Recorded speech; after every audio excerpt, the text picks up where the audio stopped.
nanti minta ridhonya. Nggak bisa. Kalau minta ridho boleh kembaliin yang 3M. Kamu mau? Bagi 2. Kan Nggak boleh tetap ya? Kamu kan ya nggak ridho akhirnya. Iya. Akhirnya nggak bisa. Nah itulah kesalahan. Kan itu banyak yang kayaknya terjadi yang seperti, kan banyak yang seperti itu. Iya. Kenapa kamu nangis tuh? Saya merasa terlalu banyak kesalahan dan dosa-dosa yang apakah Allah masih mau memaafkan saya? Kalau kamu niat mau mengembalikan, mudah-mudahan Insya Allah. doa-doamu dikabulkan. Bismillahirrahmanirrahim. Assalamualaikum warahmatullahi wabarakatuh. Waalaikumsalam warahmatullahi wabarakatuh. Sahabat beriman dimanapun berada, alhamdulillah kita berjumpa lagi di Ustadz Danu Official Channel bersama saya Tung dan bersama guru kita semua Pak Ustadz Danu. Assalamualaikum Pak Ustadz. Waalaikumsalam warahmatullahi. Bagaimana kabar Pak Ustadz? Alhamdulillah baik. Alhamdulillah sehat. Alhamdulillah. Ya. Mudah-mudahan kita semua dalam keadaan sehat-sehat ya sahabat beriman dimanapun berada. Melanjutkan pembicaraan-pembicaraan kita yang lalu, kali ini ada pembahasan-pembahasan yang cukup menarik juga ya. Ini bisa dibilang curhat juga bisa, atau ya kita berbicara tentang keimanan dan ketakwaan kita. Mudah-mudahan kita bisa menjadi hamba Allah yang senantiasa beriman dan diakui keimanannya oleh Allah, kan gitu kira-kira. Amin. Insyaallah. Pak Ustadz, ini saya mau bicara mengenai ikhtiar ini Pak Ustadz. Ikhtiar itu kan setiap hari, kalau saya nih Pak Ustadz, saya ini Pak Ustadz ya. Saya ini setiap hari kerja pagi, pulang sore, kadang-kadang lembur malam gitu ya Pak Ustadz. Nah itu setiap hari sudah hampir sekian puluh tahun lah, hampir 28 tahun di kerja sama orang nih Pak Ustadz. Tapi ya gitu-gitu aja tuh Pak Ustadz, saya tidak bisa mendapatkan tambahan dari yang padahal saya kerjanya sudah ya menurut saya udah luar biasa ya. Tapi ya gitu-gitu aja tuh. Kira-kira ada yang salah barangkali di saya Pak Ustadz, atau dan ini dalam waktu dekat ini saya juga akan mengalami masa pensiun Pak Ustadz. Mungkin akan dialami juga oleh teman-teman yang lain ya, betul. Semua yang ada awalnya ada akhirnya untuk kerjaan, bukan untuk hidup Pak Ustadz. Iya. Itu gimana itu Pak Ustadz? Gini-gini aja tuh Pak Ustadz. Tapi ya Gaji ada. Cuman ada yang gaji ada, tapi gaji-gaji lain ada juga mereka. Itu gimana ya Pak Tambahan Ustadz? maksudnya? Tambahan itu saya gini-gini aja Pak, karena ya. Jadi kamu kerjaan di mana sih? saya sebagai seorang ini Pak Ustadz. Saya sebagai seorang kontraktor. Ya, oke. Saya engineer lah gitu. Insinyur. Ya, memang begini ya, relatif orang itu kan kerja apapun ingin kaya, ngamalin ini. Biasanya itu begitu kalau orang-orang Islam. Tetapi yang dianjurkan oleh Allah Ta'ala itu kan bukan persoalan seperti itu. Malah anjuran Allah itu banyak yang sudah ditulis dalam Quran sebenarnya. Jadi kayak umpamanya orang bekerja ingin tambahan, ingin ini kan ada doa. Nah, doa itu apa sih sebenarnya yang menjadi landasan doa itu bisa dikabulkan oleh Allah Ta'ala? Doa menjadi landasan dikabulkan itu iman seseorang sama amal soleh. Ini yang jelas. Yang dari mana? Wa yastajibul ladzina amanu wa amilus sholihat. Jadi di situ diceritakan bahwa Allah akan mengabulkan doa orang beriman. Iman itu harus kuat beneran. Dan mengerjakan amal soleh, mengerjakan perbuatan-perbuatan baik yang dasarnya lillahi ta'ala. Nah, ini harus menjadi koreksi kita. Apakah kita sering melakukan perbuatan baik itu karena Allah? Umpamanya, kamu sebagai kontraktor. Emang kamu pernah atau sering atau nggak pernah bekerja itu betul-betul karena Allah itu gimana? Bekerja ya pergi aja kerja biasa. Kemudian pulang ya biasa, kemudian pilih nongkrong, umpamanya seperti itu. Tetapi kan kerja yang karena Allah ini kan jarang orang itu difahami. Kemudian dari faktor itu kerja sendiri, belum apa yang dikerjain itu manfaat nggak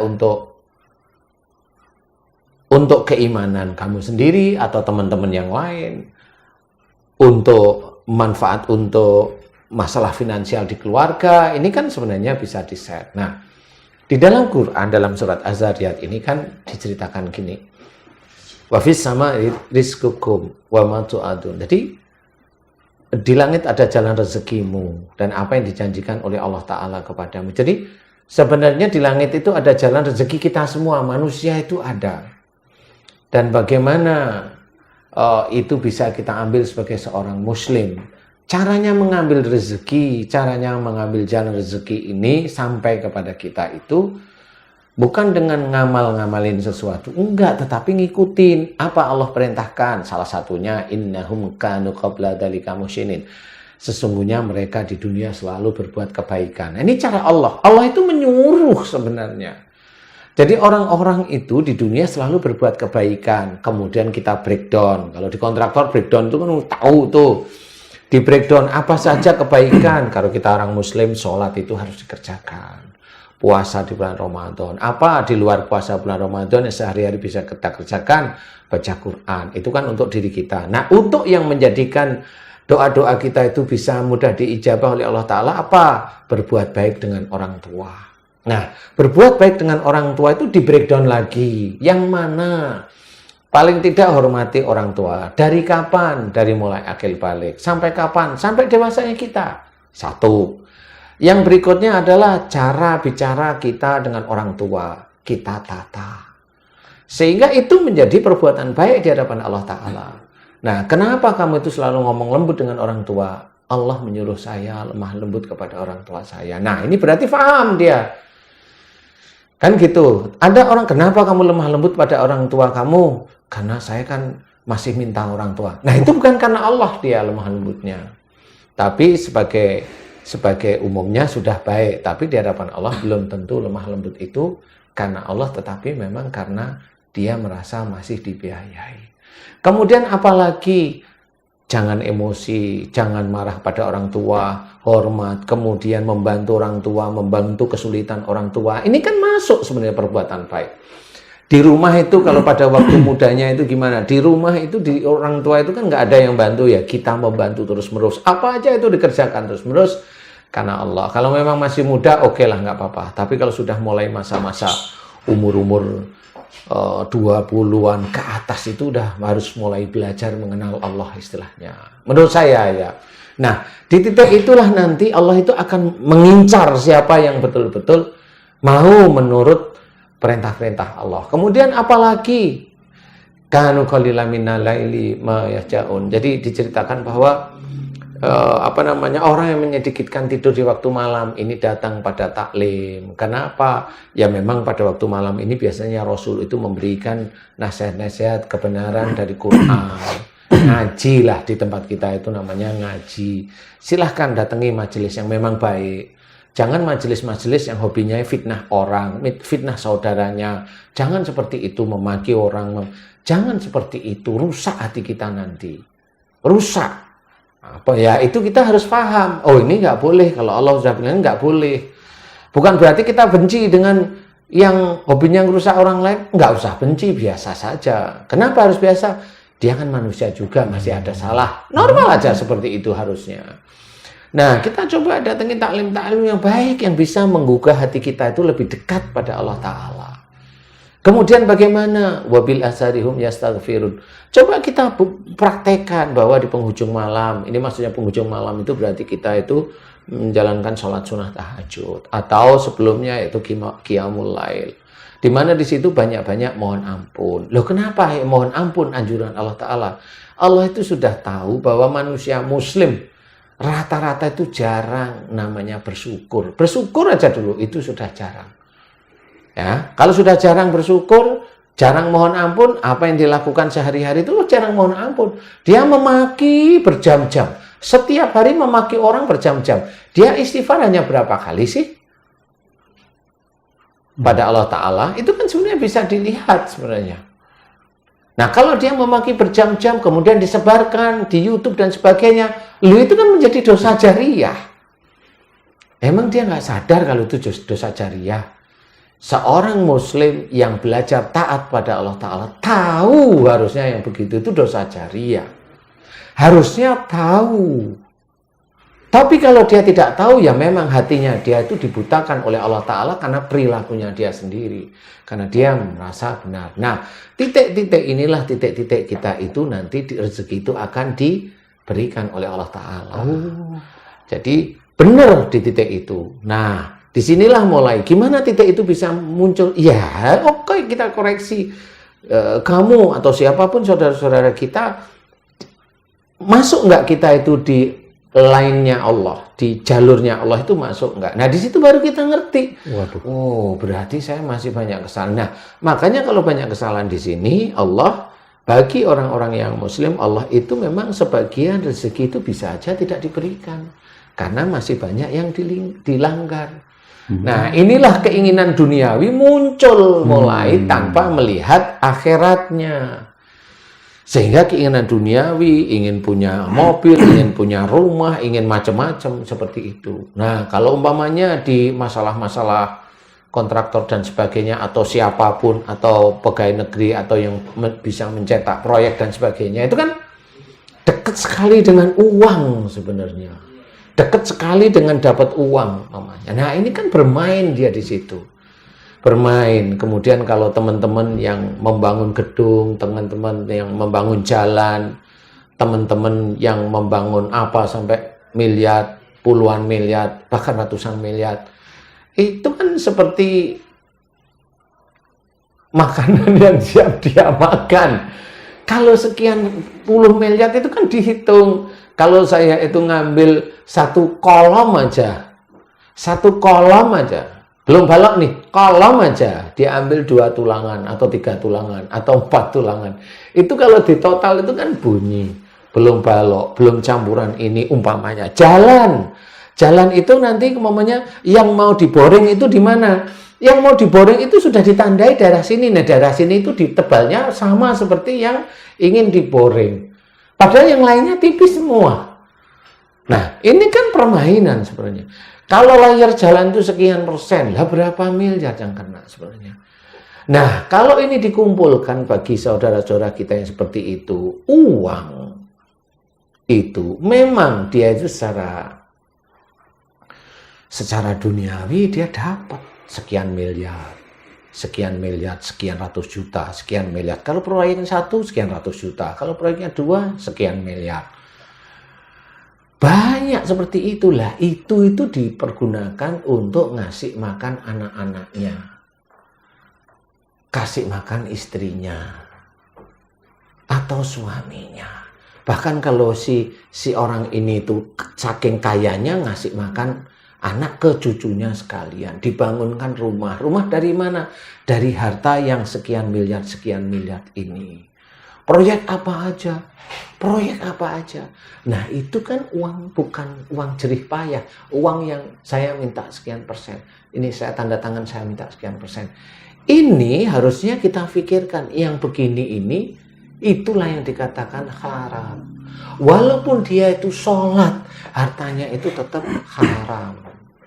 Nah, ini kalau mamanya kamu itu ingin tidak biasa-biasa, mau nggak yang seperti ini? Itu kan harus berpikir. Gajinya berapa sih dia? 60 juta? Oke. 60 juta rumahnya dia berapa? Berapa kali dia, berapa kali mobilnya apa? Rumahnya bagaimana? Ini kan bisa dihitung sebenarnya. Kalau dia itu sampai punya ini berarti ada sesuatu hal yang memang tidak beres. Nah, apakah kita mau seperti itu? Nah, inilah yang harus kita ketahui. Karena Allah itu akan memberikan rezeki pada orang, rezeki yang halal, ya thayyib, bahkan berkah. Itu pada orang yang benar-benar dari sisi agamanya itu betul-betul dia itu mencoba belajar lurus. Dakwah pun kalau saya itu minta, itu pun dilarang oleh Allah Ta'ala. Qul la as'alukum alaihi ajron. Katakan, Aku tidak minta bayar terhadap apa yang aku berikan kepadamu tentang Quran. Itu sudah jelas. Walaupun ini ayat Quran ini diperuntukkan pada Nabi Muhammad sebagai dia itu pensiar Quran, ya kita kan dakwah. Ya kita memang kalau memang kita dakwah di masjid ini, ya sudah nggak usah minta-minta. Kalau kita minta bisa dianggap salah sama Allah Ta'ala. Nah, ini kita harus memahami mana yang dakwah, mana yang kerja. Wah, itu kalau yang kerja itu yang halal itu yang mana itu Pak Ustadz? Ya yang digaji disepakati itu yang halal. Yang lain-lainnya? Yang lainnya mana? Katanya ada itu namanya rezeki anak soleh itu tiba-tiba gitu. Jadi gimana itu Pak Ustadz? Lah, sekarang anak soleh itu yang menganggap dirinya soleh itu siapa? nggak tahu. Ya kan dia sendiri ya. Kalau dia menganggap dirinya soleh, emang apa yang dia kerjakan? Apalagi kalau dia itu kerja di mana tempat kerjanya itu tempat untuk bisa mengambil harta itu kuat. Gimana jadi soleh? Nah, itu kan ada upaya-upaya yang dilakukan terus dia mendapat sesuatu dari upayanya itu gimana? Upaya itu boleh. Nyuri nggak kira-kira upayanya itu? Nggak tahu itu. Lu jangan bilang nggak tahu. Kalau bukan haknya nyuri nggak kira-kira? Jangan kira-kira nyuri nggak? Kalau itu nyuri ya bukan anak soleh. Iya memang itu hanya orang pencuri. Kalau dia itu dikasih bonus dari pimpinannya, bosnya, itu ya bonus nyuri sebenarnya. Wah itu nggak tahu itu gimana itu Pak Ustadz? Ya nggak tahu apa nggak bisa cerita kan beda ya. Ya kamu kan tahu. Lulus insinyur itu udah hebat sekali itu sebenarnya. Nah ini juga harus dipahami. Yang begitu itu dikasih pada istrinya, pada anak-anaknya harusnya berpikir. Tapi yang gitu-gitu itu kan kok ya ada aja itu jadi ujian atau jadi memang harusnya gimana gitu Pak? Sekarang kalau memang dia jadi ujian kan itu perlu juga kadang-kadang. Wah bingung ya Pak. Perlu apa? Perlu duit. Lah ya terus terang nggak apa-apa, tetapi ada cara, gitu. Iya, tetapi caranya kenapa harus nyuri di titik itu? Padahal kan yang disepakati kan seperti itu. Umpamanya nih, saya beli beras sama kamu. Iya. Saya beli berapa? 1 kilo. Iya, Kan gitu ya. Betul. Kamu ganjel timbangannya. Berarti kan kurang dari 1 kilo. Padahal saya bilang 1 kilo. Kecuali saya beli beras, berapa berasmu? Biasanya 1 plastik sekian, nggak ngomong kilo. Oh itu tidak ada persoalan. Oh, jadi itu jual beli itu masih sah karena kepercayaan dan saling memahami. ukurannya plastik, bukan detail kilo. Gitu. Enggak. Walaupun sebagian orang, oh nggak boleh harus kilo gitu. Ya, kita kan sama aja seperti gini nih, sama seperti gini. Momennya saya beli sesuatu dari kamu nih Tung, beli nih, itu berapa harganya? 20.000. Oke, ini ada uang 100, saya beli. Susuk 80. Saya pergi langsung. Saya tahu kalau kamu butuh, saya pergi aja. Apakah itu nyuap? Enggak. Oh, maksudnya kembaliannya enggak diambil? Enggak. Gitu? Wah, itu saya mau yang gitu, Pak Ustadz. Ngarep banget. Enggak, nah itu cara-cara seperti itu masih boleh, silahkan. Karena memang dasar belinya itu, saya kasihan. Ya sudah saya beli karena biar kelihatan dia itu semangat kalau dibeli. Tapi kalau mamanya, ya sudah untuk Bapak, ya sudah untuk kamu. Ada yang gitu, Pak Ustadz? Ya ada lah pasti orang-orang seperti itu. Terus untuk yang menerima itu? Halal. Dia harus bagaimana gitu? Ya bersyukurlah pada Allah. Ya, nah itu jadi kan bukan mensyukuri terus. Ya, mensyukuri terus di situ. Nah, mensyukuri itulah yang sangat penting. Jadi bukan mencari, mencari untuk mencuri, habis mencuri dapat hasilnya alhamdulillah. Tuh, kira-kira gimana sih, Pak? Kan yang disyukuri hasil yang didapat, Pak Ustadz. Hasil yang didapat dari mencuri apa bukan? Kamu, itu enggak. Kamu ngambil motornya Pak Haji Jainuddin, dapat dijual uangnya alhamdulillah. Kira-kira gimana, Cak? Kalau itu jelas bukan miliknya kan ya Pak Ustaz. Lah kalau dia dapat dari ambil batang ini betonnya dikurangi, ini apa namanya? Gitu kalau itu sama. Lah ya, itu nggak usah diceritain. Saya kok itu agak gimana ya itu Pak Ustaz? lah ya, saya hanya itu kan berusaha mencari keuntungan. Betul. Itu kira-kira sama dengan mencuri nggak itu? Nah, itu milik siapa? Nah itu mencuri nggak itu? Kan bukan miliknya, wong yang disodorkan itu apa namanya, proposalnya, kemudian hasil lelang dari ini, hasil ininya itu kan sekian nih, volume sekian dengan K sekian, dengan batang beton, batang tulang untuk kolom sekian, untuk baloknya sekian, semuanya lantai dengan ini, jumlah ini sekian, itu speknya itu kan sudah jelas sekali. Tapi kalau spek sudah jelas, oke, tanda tangan, itu kan berarti akses ini. Tapi masih diambil itu mencuri atau berusaha untuk? Berusaha Pak Ustaz. Untuk mendapat keuntungan. Mencuri bukan? Berusaha. Berusaha mencuri. Mateng. Nah, itu nggak bisa dikatakan kemudian dapat bonus dari itu. Dia bilang rezeki anak soleh. Lu yang bilang dari mana? Karena dapatnya aja dia sendiri ngitung-ngitung mencuri. Bisa nggak kamu cari ini dengan ini? Dia jangan bisa ambil akhirnya kan gitu. Lah kok dia bilang rezeki anak soleh dari mana? Tapi itu terjadi kan berarti atas izin Allah Pak Ustaz. Emang perampok yang banyak nggak bisa dilacak sama polisi itu kan juga atas izin Allah juga. Nah itu gimana ya kok jadi deg-degan. Jadi jelimet ini masalahnya. Ya nggak jelimet, tinggal ngomong ya itu nyuri kan gampang kan. Kan harus ada upaya dulu. Nah ya itu intinya adalah orang yang kita bisa lihat. Yang namanya bonus itu kan bisa dilihat nih. Dari bonus itu betul-betul dari keuntungan benar. Nah, keuntungan itu kan benar nih, ya masuk ke kantor itu berarti momennya 10% dari itu kan sudah ada nih. Keuntungan sekian persen kan ada. Nah, itulah yang halal. Nah, kalau di luar keuntungan, ini kan bisa yang dimasukkan ke kantor itu 10%, di luar kantor itu bisa 15 bahkan 20%. Tapi ada yang disebut namanya efisiensi Pak Ustaz. Ya terserah itu efisiensi ya. Kalau memang orang lain bilang itu nyuri mau gimana? Efisiensi itu kan kita karena kita mencoba untuk tidak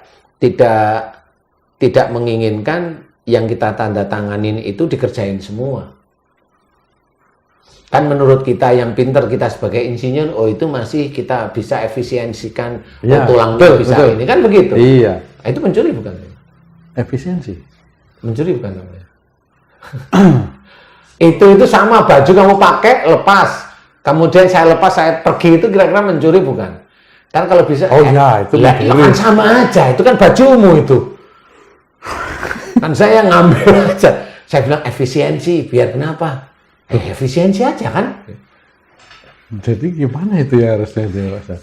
Astagfirullah. Nah, itu kan harus difahami bahwa sebenarnya kita harus hati-hati. Cara-cara seperti itu janganlah dilakukan. Jangan dilakukan seperti itu. Nah, inilah yang akan menjadikan nanti orang tersebut, siapapun yang berjalan di rel itu, dia akan bertanggung jawab nanti di akhirat. Di dunianya, dia merasakan nikmatnya dunia. Dia punya mobil, dia punya rumah, dia punya tabungan di hari pensiun. Benar. Itu dunia. Dia menang di dunia dengan titelnya insinyur kayak sarjana ekonomi, kayak doktorandus dan sebagainya. Dia menang di titik itu, profesor kayak siapapun. Dia menang di dunia. Tapi di akhirat wallahu a'lam, kita tidak tahu. Nah, inilah yang harusnya difahami. Itu bukan disyukuri harusnya. Itu betul-betul istighfar.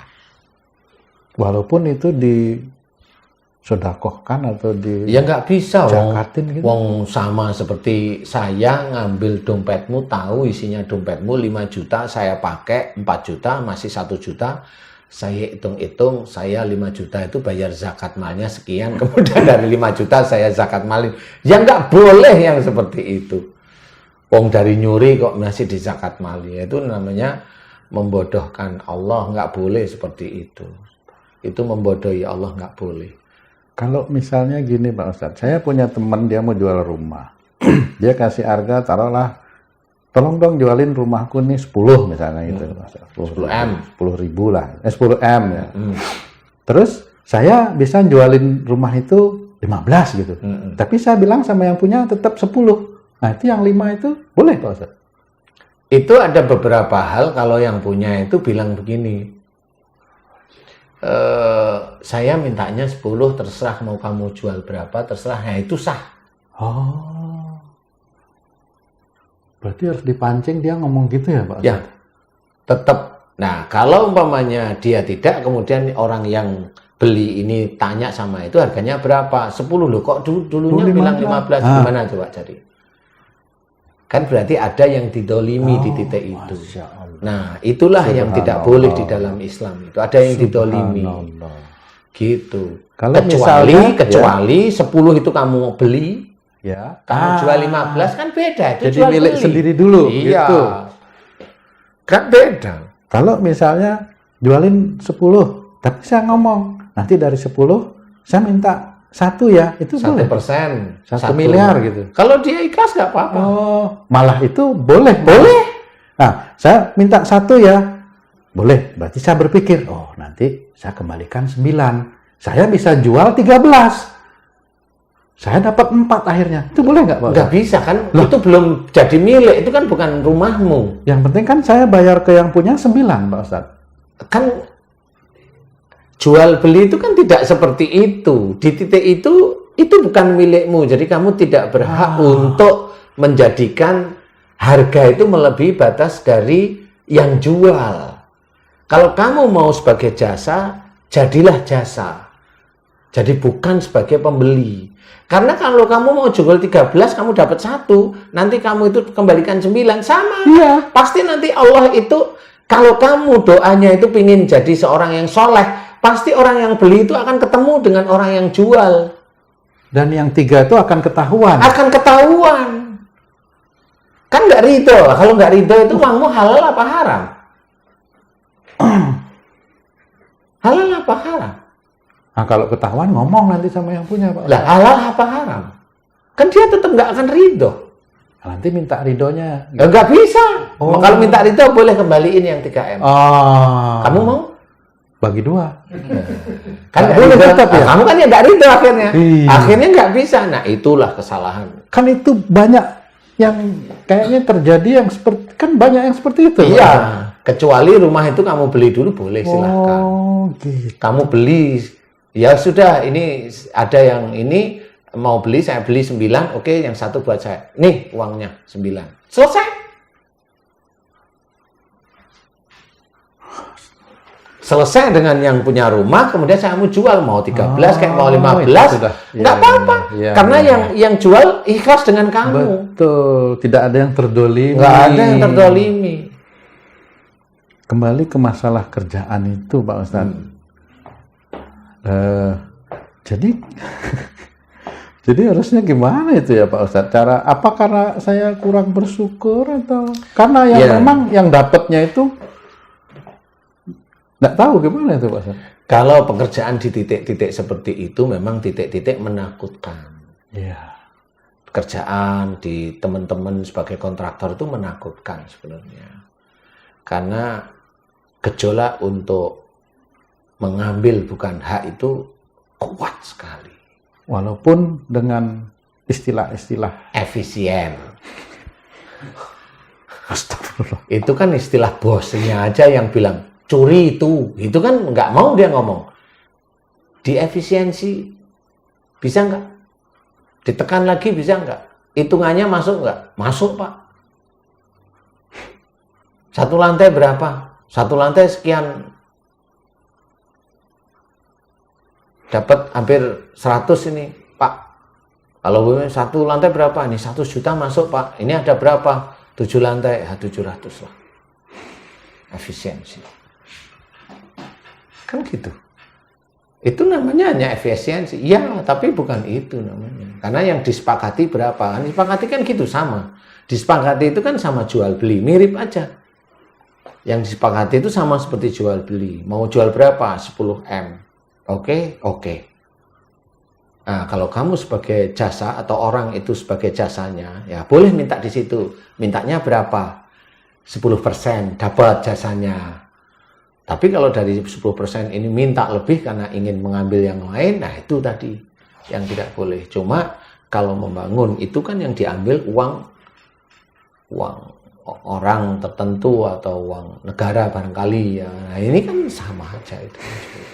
Nah ini yang harus kita ketahui. Tidak ada istilahnya titik ada orang bilang dia dapat bonus tahunan itu terus bilang rezeki anak soleh itu di titik mana rezeki anak soleh. Kalau di titik-titik gampang sekali untuk mengambil atau mencuri atau senang dengan efisiensi sehingga dia itu dengan efisiensi yang terus-menerus kepada atasannya akhirnya jabatan dia naik. Ya itu kan jabatan naik bukan Allah ridho, jabatan naik karena dia hobi mencurinya itu berhasil terus. Jadi itu namanya istijrot itu begitu walaupun dia sholat. Kan seperti itu. Walaupun dia sholat. Dia tidak takut dengan mencurinya. Karena dia sholat. Dia merasa kalau udah sholat itu bebas. Boleh macam-macam. Kalau seumpamanya itu terjadi pada diri saya itu Pak Ustadz. Aduh. Terus apa ya?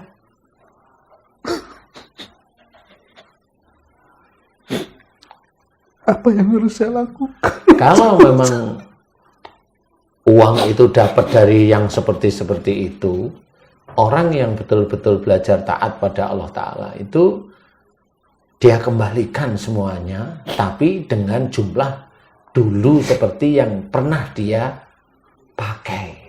Tapi dengan uang yang halal, istilahnya membayar hutang ceritanya. Membayar hutang, mamanya pernah pakai sampai mamanya 200 juta mamanya. Atau 300 juta, ya itu berjanji kalau saya ada, insya Allah saya akan bayar. Nah, di titik inilah sebenarnya itu mulai nanti dibersihkan. Barangkali ada sesuatu yang haram di tubuh seseorang, di tubuh istri, di tubuh anaknya, di rumah-rumahnya ada yang haram. Itu dengan dia itu melepas mamanya 300 juta kek, atau 1 miliar kek, karena dia pernah memakai kira-kira begitu, mudah-mudahan itu diampuni oleh Allah Ta'ala karena sudah jelas. Nah ini uang mana nih? Kalau mempunyai uang negara langsung lepaskan pada yatim piatu yang berhak, dibuang ke beberapa yatim piatu, silahkan. Niatnya memang mengembalikan uang yang dulu kamu pakai, itu hutang, itu boleh insya Allah. Nah kalau orang-orang lain dia sudah dapat miliaran, puluhan miliar, kalau diingatkan dengan acara seperti ini, pertanyaannya adalah mau nggak orang itu mengembalikan uang yang dia dapat puluhan miliar itu kepada, umpamanya dia dapat dari mana? Negara, kembalikan pada negara. Mau nggak dia, kalau nggak ke negara, ke yatim piatu yang memang yatim piatu itu banyak. Orang-orang duafa, orang-orang miskin dan sebagainya, berikan. Nah ini yang harus. Jadi yang namanya bersyukur tentang sesuatu hal, tentang rizki. Rizki itu tidak hanya masalah harta saja. Kita diberi bisa bernafas, kita diberi bisa berjalan, kita diberi bisa mengerjakan pekerjaan-pekerjaan, mau halus kayak, mau kasar kayak. Kita diberi bisa melihat, mendengarkan. Kalau kita di kantor, kita bisa rapat, diskusi, merencanakan sesuatu, bicara sesuatu. Itu kan rezeki dari Allah Ta'ala. Cobalah kita bersyukur dari sana. Bersyukur dari titik-titik itu yang sehari-hari. Kita puluhan tahun diberi hidup oleh Allah Ta'ala.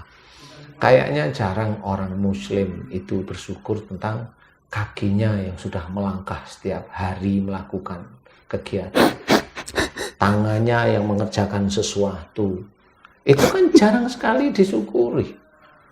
mulutnya yang dia, walaupun mulutnya itu ngomong yang baik-baik, tapi pernah bersyukur nggak? Bisa ngomong baik-baik ini kan atas izin Allah juga.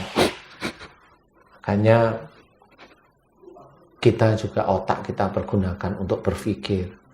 Itu juga atas izin Allah Ta'ala. Coba kalau mamanya tiba-tiba seseorang yang pintar itu jadi idiot, itu nggak bisa ngapa-ngapain. Habis dipergunakan untuk berobat. Ini orang nggak pernah sadar. Makanya ayolah dimulai dari kita dulu. Ya saya mengajak saudara-saudara yang lain yang beriman itu memahami. Sebagai seorang muslim itu bersyukur setiap saat, bersyukur setiap saat.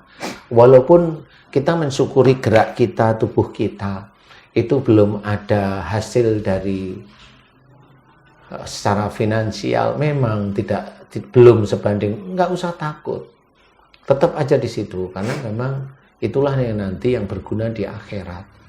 Kalau semuanya sudah mengambil bukan hak kita, dan itu sudah kita makan, kita seneng-seneng, naik mobil mewah, sombong lagi, merasa pintar lagi, jatuhin orang lain, fitnah orang lain. Kalau salah, seorang lain yang disalahkan. Kan begitu. Nah, apakah ini besok di akhirat itu akan selamat? Kasih nasihat baik-baik, menolak, keminter. Dikasih nasihat baik-baik, selalu ngomong ini itu yang dia merasa hebat. Nah, ini nanti akan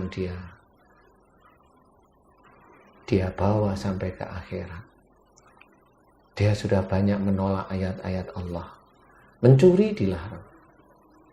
Berbuat dolim, mendolimi orang lain itu dilarang. Berarti dia dengan sengaja dia itu mendolimi oleh orang lain. Wa may yaf'al dzalika udwanaw wa dzulman fasawfa nuslihi naro. Dan padang siapa melanggar hak dan berbuat dolim akan dimasukkan ke dalam neraka dalam keadaan hina. Ini sudah Allah itu menceritakan siapapun. Lah kalau sudah seperti itu dia dolim, dia tidak bisa mengembalikan kedoliman yang dia lakukan. Gimana mau diangkat masuk surga kalau dia seperti, walaupun di ujung dia pensiun, dia masih kaya, dia sholat berjamaah, si waktu umur tuanya mohon ampun, lah yang dimakan kan harta haram. Yang dimakan itu kan masih harta haram. Gimana itu ketemunya nanti? Kan harus dikembalikan kepada yang punya. Kan sama seperti itu. Gimana masuk surga kalau sudah seperti itu? Gimana mau dia bisa menyampaikan di dunia, dia bisa, ini adalah hadiah dari anak soleh. Gak bisa seperti itu, hanya menipu nafsunya dia sendiri. Gak bisa. Soleh di hadapan Allah itu tidak seperti itu. Orang itu sebenarnya tahu. Kalau dia itu sudah sholat, itu orang itu tahu insya Allah. Cuma hatinya dia tidak mau mengakui bahwa yang dilakukan itu adalah salah. Hanya itu. Orang inginnya menang di dunia. Inginnya menang di dunia. Karena dia merasa di dunia itu kelihatan hebat. Di YouTube itu kelihatan hebat. Kelihatan islami. Belum tentu di hadapan Allah Ta'ala itu Islam. Islami kan menurut dia. Kalau orang Islam beneran itu dia lihat. Dia bicara sama siapa. Kalau bicara sama saudara, dia nggak tahu ya jangan menyalahkan. Kan seperti itu dia orang itu yang belajar taat seperti itu.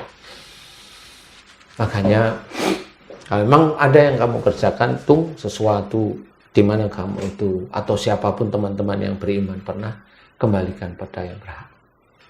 Kalau takut ketahuan, lepaskan pada fakir miskin, du'afa. Ya. Insya Allah itu nanti bisa mudah-mudahan diampuni oleh Allah Ta'ala. Mana yang berhak? Kasih yang berhak. Nggak usah malu, nggak usah takut, nggak usah ini. Dan Allah melihat, malaikat itu melihat kok apa niatnya. Kalau bagi yang tidak mau, ya nggak apa-apa. Surga itu memang sulit untuk masuk. Yang sulit untuk masuk itu seperti terpenjara di dunia. Mudah-mudahan ini bisa menjadikan gambaran. Ayolah bersyukur di antara yang kelihatannya sepele, tetapi itu harus memang kita syukuri. Bernapas, bisa bergerak, bisa menjalankan aktivitas.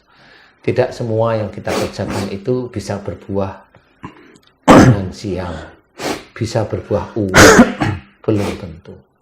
Allah itu melihat seorang hambanya yang dia sujud padanya, pada Allah, kemudian berikhtiar, masih ada oleh Allah Ta'ala dibikin gagal, rugi, gagal, rugi. Yang dilihat oleh Allah Ta'ala apa? Sabar. Itu masih aja Allah seperti itu. Makanya jangan punya pikiran melakukan sesuatu itu langsung di otak itu untung. Nah, mudah-mudahan ini bisa menjadikan gambaran. Ya, baik Pak Ustadz. Ya. Boleh saya tanya gantian? Kenapa kamu nangis tuh? Saya merasa terlalu banyak kesalahan dan dosa-dosa yang apakah Allah masih mau memaafkan saya?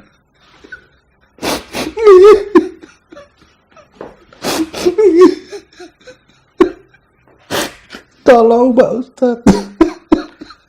Iya. Yang jelas harus belajar, ya. Belajar. Kalau kamu ada kesalahan, ada sesuatu yang kamu ambil, kembalikan. Kalau kamu niat mau mengembalikan, mudah-mudahan Insya Allah doa-doamu dikabulkan. Ya. Begitu sahabat teman,